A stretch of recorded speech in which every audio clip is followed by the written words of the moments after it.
कांग्रेस सांसद और नेता विपक्ष राहुल गांधी एक बार फिर दिल्ली यूनिवर्सिटी में छात्रों के बीच पहुंचे, जहां उन्होंने एक्स पर इसका वीडियो शेयर किया है और उसके साथ ही लिखा कि मैंने डीयूएसयू के छात्रों से बात की है। अब हम सब मिलकर बीजेपी आरएसएस की हर आरक्षण विरोधी चाल को संविधान की ताकत से जवाब देंगे। इसके साथ ही राहुल ने सबसे ऊपर लिखा, नॉट फाउंड सुटेबल अब एक नया मनुवाद है। राहुल गांधी ने कहा कि SC ST OBC के योग्य उम्मीदवारों को जानबूझकर अयोग्य ठहराया जा रहा है ताकि वो शिक्षा और नेतृत्व से दूर रहें। वहीं राहुल गांधी ने छात्रों के बीच बैठकर जो बातचीत की है उसे भी सुनवाते हैं।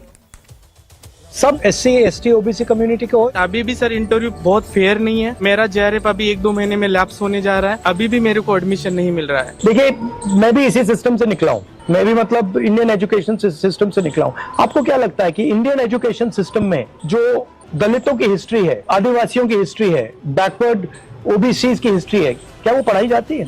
नहीं सर। कभी आपने उसको मतलब कहीं देखा है? सर अभी रिसेंटली कांचाइलया का कुछ रीडिंग था, उसको ड्यू से डिस्कार्ड कर दिया। Why is 90% history not in our books? Why is only 10% history in our books? Why is it not written, for example, in our history books that for 3,000 years Dalits have been treated like dirt, have not been respected, have not been given any space in society? Why is it not written in our books that for thousands of years the people who were called Shudras and Ati Shudras were not allowed to own property? Why is that not written in our books? Now I can understand if there is a community that is 5% of the country and they do not have access to corporate India, they do not have access to, अगर आपने कहा कि हाँ भैया India में ये छोटी सी community है, इसको एक्सेस नहीं मिलेगा, मैं समझ सकता हूँ, but 90% को एक्सेस नहीं है। What is going on? So this what you are seeing here is the tip of the iceberg. There's nothing. Shocking बात ये है कि मतलब इंटरेस्ट नहीं है लोगों को इसमें।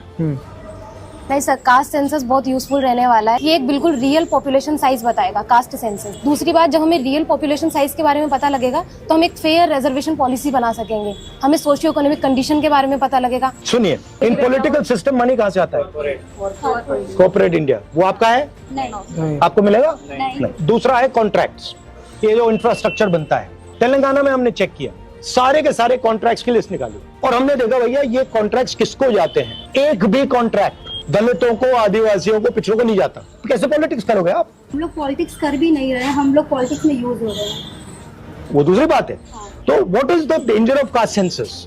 डेंजर ऑफ कास्ट सेंसस, देश को पता लग जाएगा कि भैया कॉर्पोरेट इंडिया में कोई नहीं है। In our country, whenever someone actually tries to voice their opinion, they are suppressed. Freedom of speech आज की डेट में आप देखो सर, comedians जेल में है and the actual criminals they are being acquitted. जब सर एडमिनिस्ट्रेशन या system ऐसे सिटीजन्स को फेल कर रहा है, how exactly can the citizens participate in the democracy? From where should we get the? You are fighting for participation. You are not fighting for power. Please understand. You are fighting for participation. You are not fighting for control of the university. You are fighting for entry into the university, right? You are saying the university is a legitimate body. We agree with its legitimacy. And we are wanting to come inside the door. You are not saying the university does not represent our history, does not represent our tradition, and we do not accept what is this whole structure. That's the truth. हमारी सहयोगी खुशबू सिंह ने कांग्रेस सांसद इमरान मसूद से खास बात